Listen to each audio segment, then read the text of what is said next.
আসসালামু আলাইকুম সুপ্রিয় শিক্ষার্থীবৃন্দ, আশা করি আপনারা সবাই ভালো আছেন। আজকে আমরা অর্ডিনারি সাবজেক্টের চ্যাপ্টার 3ডির প্রকৃত অন্তরক সমীকরণ হলে এরকম অঙ্কের সমাধান করার নিয়ম শিখব কয়েকটি, ইনশাল্লাহ। তো দেখো, যদি এইরকম আকারের কোনো একটা অন্তরক সমীকরণ প্রকৃত হয়, এখন আমরা তো জানি প্রকৃত হওয়ার নিয়ম কি। যদি del M divide by del Y equal to del N বা ডেল এক্স দুটো সমান হয়, তাহলে আমরা ওই সমীকরণটাকে বলতে পারবো কি প্রকৃত সমীকরণ, প্রকৃত অন্তরক সমীকরণ বলতে পারবো। তো যদি প্রকৃত অন্তরক সমীকরণ হয়ে যায়, তখন আমাদের নিয়ম হলো তোমার ইন্টিগ্রেশন ওয়াই ডুরব, তাহলে ওয়াই ডুরব M of x comma y d x plus integration N of x phi dy equal to c. ঠিক আছে, অর্থাৎ এখানে সি আকারে থাকবে। এখানে দেখো এন অফ এক্স ফাই, এই জিনিসটা হলো তোমার এন অফ এক্স ওয়াই এর এক্স বর্জিত অংশ, অর্থাৎ এক্স বাদে বাকি অংশ বোঝায়। এটাকে আমরা এভাবে আমরা প্রকাশ করতে পারি, অর্থাৎ আমরা এক্স ধ্রুবক রেখেও করতে পারি। ঠিক আছে, তো আমরা যে কোনো একটা নিয়ম ফলো করব, অর্থাৎ আমরা এই নিয়মটা ফলো করব প্রথমটা। তাহলে কোন একটা অন্তরক সমীকরণ যদি কি হয় প্রকৃত হয়, তখন আমরা এর সূত্রটা ইউজ করব। আমি কয়েকটা অঙ্ক করব, তখন আরও ভালোভাবে বুঝতে পারবে। আর যারা এখন আমার ইউটিউব চ্যানেলটি সাবস্ক্রাইব করে নাই, অবশ্যই এখনই সাবস্ক্রাইব করে দিও। আর যারা কোর্স করতে চাও, তারা আমার এই হোয়াটসঅ্যাপ নাম্বারে মেসেজ দিবে। তো দেখো, আমি একটা অঙ্ক প্রথমে বই থেকে দেখাই, যেহেতু সহজ তোমরা পারবা। তো দেখো, এখানে কি আছে ডিএক্স ডিওয়াই, তাহলে এটা কি অবশ্যই এম, এটাকে এন, তাই না? তাহলে এটা M D X plus N D Y আকারে একটা কি সমীকরণ আছে। এখন এই সমীকরণটা কি প্রকৃত না নাকি অপ্রকৃত দেখব। যদি এই সমীকরণটা প্রকৃত হয়, তখন কিন্তু আমরা খুব সহজে মান বের করতে পারবো, সমাধান করতে পারবো। তাহলে এটা কি এম, তাহলে আমরা এই যে এটার সাথে তুলনা করি, এম ইকাল টু লিখতে পারি, এন ইকাল টু আমি এটা লিখতে পারি তুলনা করে। আশা করি সবাই বুঝতে পারছো। তাহলে আমরা এই অন্তরক সমীকরণটাকে আমরা এই অন্তরক সমীকরণের সাথে তুলনা করে এম এবং এন পাই। এখন এমকে আমরা কার সাপেক্ষে অন্তরীকরণ করব? আমাদের লক্ষ্য হলো তোমার del M del Y equal to del N del X. যদি দুইটা মান সমান হয়, তাহলেই বলতে পারবো সেই অন্তরীক সমীকরণটা কি প্রকৃত অন্তরীক সমীকরণ।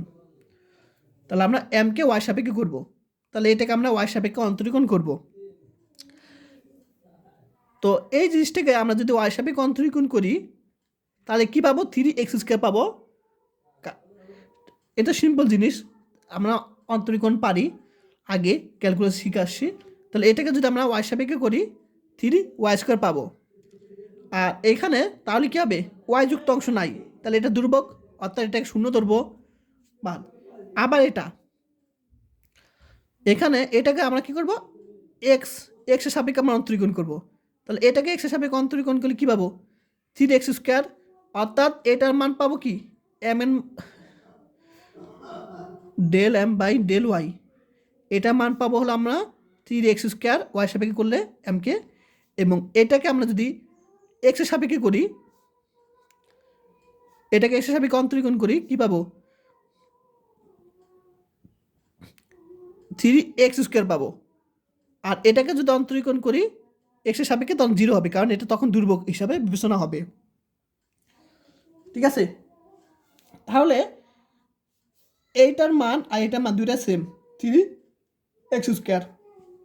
সুতরাং আমাদের এখানে বুঝতে হবে সেটা হলো এই অন্তরক সমীকরণটা কি, তাহলে প্রকৃত, অবশ্যই প্রকৃত। তাহলে তাহলে এই অন্তরক সমীকরণ যদি প্রকৃত হয়, তখন আমরা এই সূত্রটা ইউজ করব।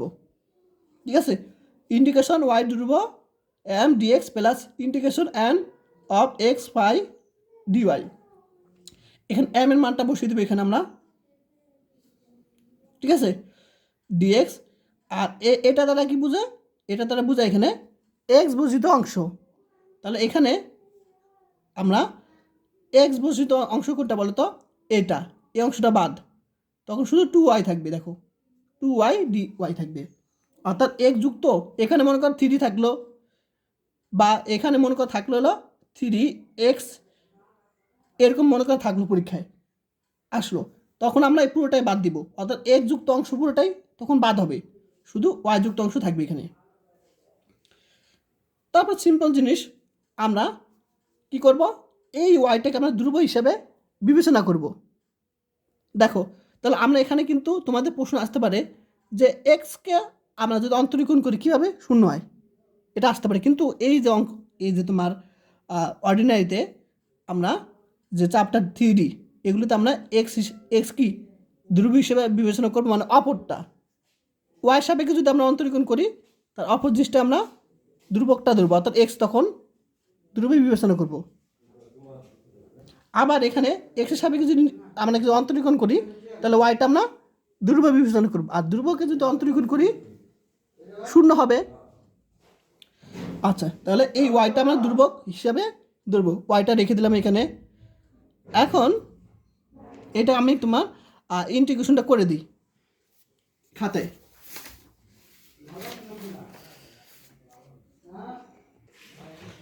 দেখো এখানে আমরা দুইটা অংশ, অর্থাৎ আমরা ইন্টিগ্রেশন করব এক্সের সাপেক্ষে, তাহলে এখানে আমরা কি পাবো, ওয়াই তো দুর্বক, ওয়াই রেখে দিলাম, 3 কি দুর্বক, 3 রেখে দিলাম, 3y। আর এক্সের সাপেক্ষে ইন্টিগ্রেশন করবো, তাহলে আমরা কী রাখবো, ইন্টিগ্রেশন করলে এক্স স্কোয়ারকে এক্স 2 আছে, অর্থাৎ n+1, 2+1 লিখতে পারি। তাহলে কি লিখবো, 3y x কিউব, 3 কাটা, তাহলে কি পাবো আমরা এখানে, ইকুয়াল দিব, আমি জাস্ট বোঝানোর জন্য বা লিখছি, যাই হোক। আচ্ছা, তাহলে এখানে 3 কাটা, তারপর এক্স কিউব ওয়াই পাবো, মিলছে, মাইনাস, আবার এটাকে আমরা কী করব, অন্তরীকরণ করব, ইন্টিগ্রেশন করব। তাহলে এখানে ধ্রুবক কি 6 আছে, এখানে এক্সকে ইন্টিগ্রেশন করলে কী পাবো, x²/2, অর্থাৎ 3x² পাবো, পেলাম, খুব সহজ, প্লাস। এখন এটাকে ধ্রুবক কি আছে, 2 আছে, এখন ওয়াইকে যদি ইন্টিগ্রেশন করি ওয়াই সাপেক্ষে কী পাবো, y² 2, তাই না? তাহলে 2 কাটা, কী পাবো, ওয়াই স্কোয়ার পাবো, যে ওয়াই স্কোয়ার ইকুয়াল টু, এখন এই যে শূন্য আছে, এই শূন্যকে আমরা যদি ইন্টিগ্রেশন করি, কোনো শূন্যকে ইন্টিগ্রেশন করলে আমরা জানি একটা ধ্রুবক পাবো, সেটা আমরা সি দিলাম। তাহলে আশা করি বুঝতে পারছো সবাই যে কোনো একটা অন্তরীক সমীকরণ প্রকৃত হলে তার সমাধান কীভাবে করতে হয়। তাহলে এই টাইপের প্রশ্ন এগুলো তোমাদের মনে করো, এটাও চলে আসলো, তোমার প্রশ্ন আসবে এরকম। তো আমাদের যদি সাপোজ এই টাইপের প্রশ্ন, এটা আমি তোমাদের এটা আসে নাই, এটা করে দিই। আচ্ছা, তার আগে আমি একটু অঙ্কটা করে দিই, ভালো হবে। আর কোনো অঙ্ক আসছে বডি,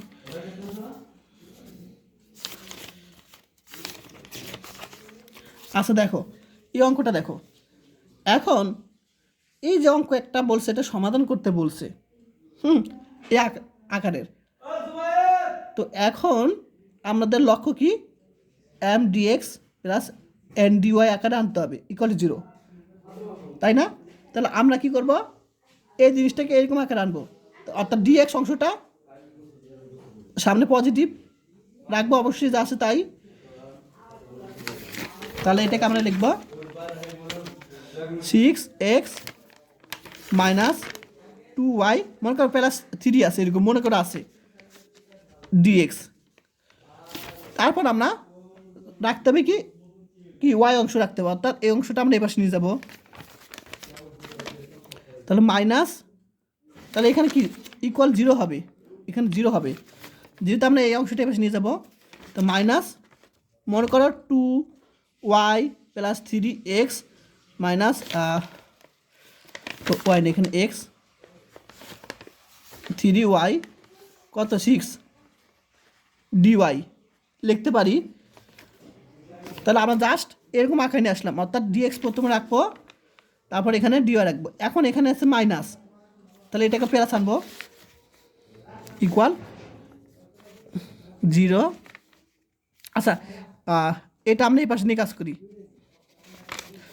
তাহলে 6x 2y প্লাস 3dx। এখন এখানে প্লাস আনবো, প্লাস সেকেন্ড ব্র্যাকেট মাইনাসটি ভিতরে রাখবো, এখানে minus 2x plus 3y minus 6 dy, এই যে dy ইকুয়াল টু 0, এই 0টা বেশি নিয়ে আসলাম। আশা করি বুঝতে পেরেছি সবাই।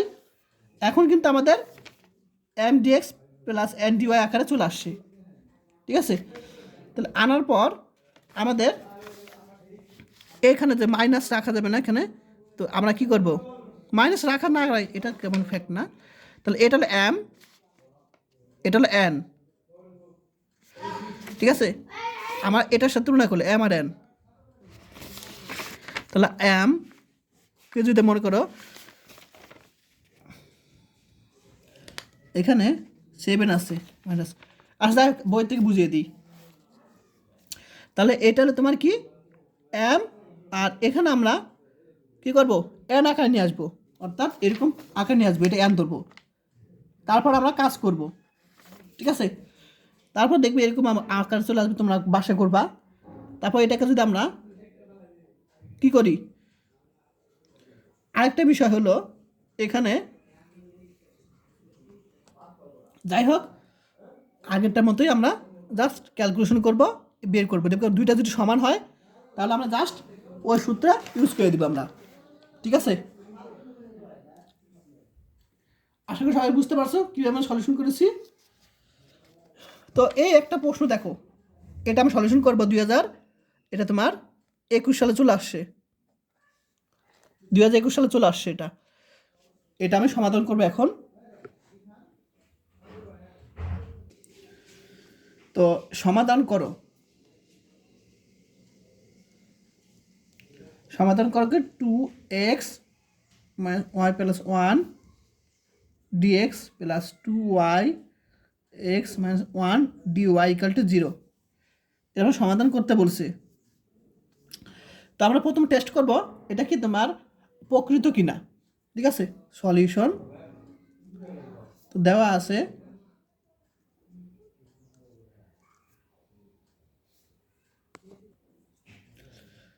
Two X Y plus 1 dx plus 2y minus X minus 1 dy equal to 0, এটা দেওয়া আছে। এখন একে M D X plus N D Y 0 সাথে তুলনা করে পাই, তো তুলনা করব। তাহলে এম কি পাই আমরা 2x y 1 এবং এন পাই, এটা তুলনা করলে এখন আমরা এমকে এক্স ওয়াই সাপেক্ষে অন্তরীকরণ করব, দেখি। তাহলে ওয়াই সাপেক্ষে যদি অন্তরীকরণ করি এটা তখন কি ধ্রুবক হিসেবে কাজ করবে এক্স আর 2, তাহলে 0 লিখলাম আমরা সামনে।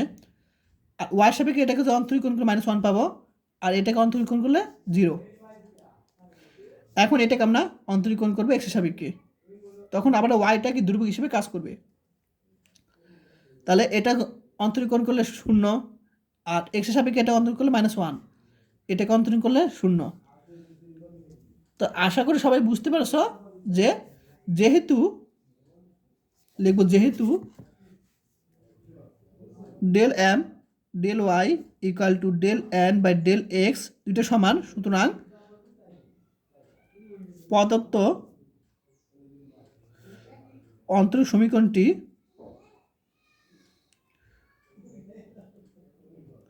কি প্রকৃত, যেহেতু দুইটা সমান তাহলে এই দুইটা কি অবশ্যই প্রকৃত, এই সমীকরণটা কি প্রকৃত। তাহলে নির্ণয় সমাধান, তাহলে আমার সমাধানটা নির্ণয় সমাধান ইন্টিগ্রেশন করব কাকে বলো তো, এখানে ধ্রুব লিখবো, কাকে, ওয়াই ধ্রুব, ওয়াই ধ্রুব। তো আমরা এখানে ধরছিলাম এম ধরছিলাম, তাহলে এখানে M D X plus integration N, N উপর এন, এই জিনিসটা লেখা লাগে না, তারপর আমি লিখে দিই X phi dy equal to, এখানে কি হবে, একটা এখানে ধ্রুবক হবে, ধ্রুবক না এটাকে তো বানালাম না, এখানে ধরবো, প্রথমে ধরবো কি, জিরো ধরবো,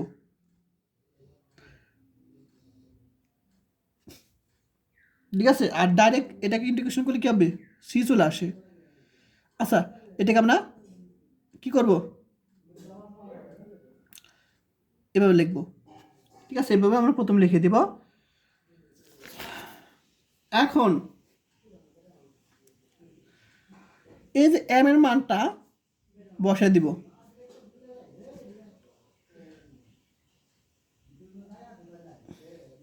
আমি জাস্ট বই থেকে দেখিয়ে দিই তাহলে ভালো হবে, এখানে তো বই থেকে বুঝিয়ে দিই।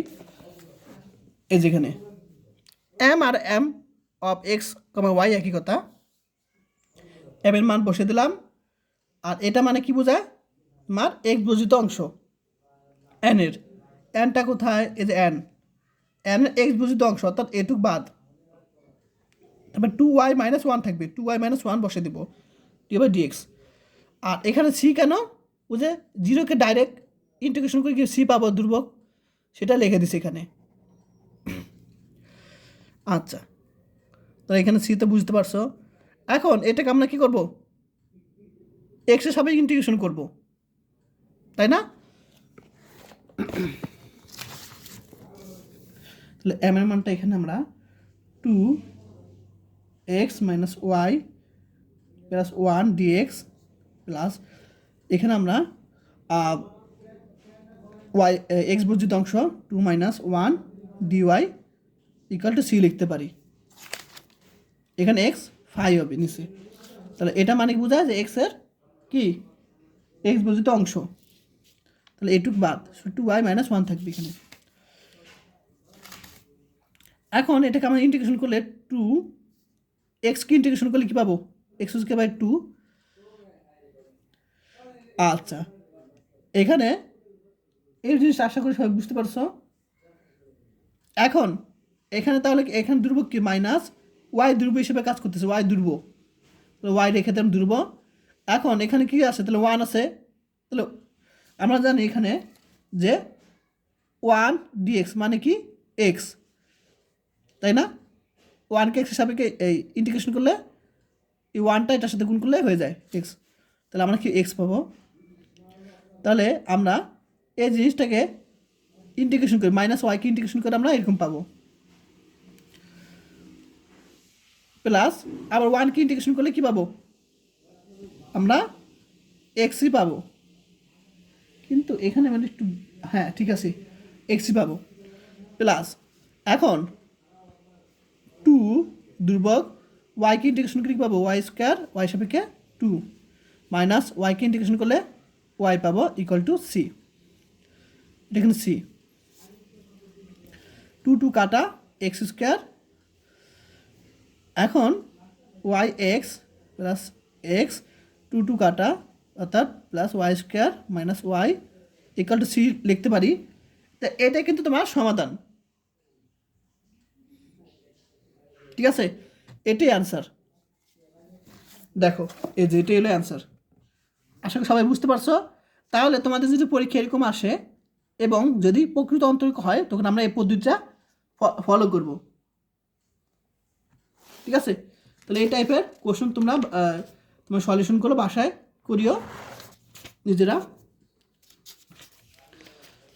আর এখানে একটু সংজ্ঞাটা পড়ে নিও, এগুলো ক বিভাগে আসলে আসে, যে প্রকৃত অন্তরিক সমীকরণ কি আমি তোমাদের প্রথমেই বুঝিয়েছি আগের ক্লাসে, যে এই অন্তরিক সমীকরণটাকে প্রকৃত হবে যদি M of x comma y d x plus M N of x comma y d y equal to 0কে কি প্রকৃত অন্তরিক সমীকরণ বলা হয়।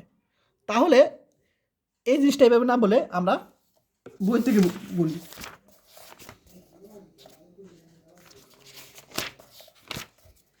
যে এটা এটা মনে শিখলে ভালো হবে যে এই অন্তর সমীকরণটাকে প্রকৃত অন্তর সমীকরণ বলা হয় যদি এর বাম পক্ষ প্রকৃত হয়, অর্থাৎ কি হয়, ইকুয়াল ডি ইউ হয়, অর্থাৎ অন্তর সম্পূর্ণ অন্তর হয়। ঠিক আছে, এটাই। আর এখানে এম এন ইউর মান বসে দেবো, এটা সহজ হবে আগেরটা থেকে। আর প্রকৃত অন্তর সমীকরণ হওয়ার প্রয়োজনীয় যথেষ্ট সত্য এটা জানোই, এটা দিয়ে দিবা, শেষ। ঠিক আছে, তো আজকাল সে পর্যন্তই। সবাই ভালো থাকবেন, আল্লাহ হাফেজ। আর যারা এখন আমার ইউটিউব চ্যানেলটি সাবস্ক্রাইব করে নাই, অবশ্যই এখনই সাবস্ক্রাইব করে দিও।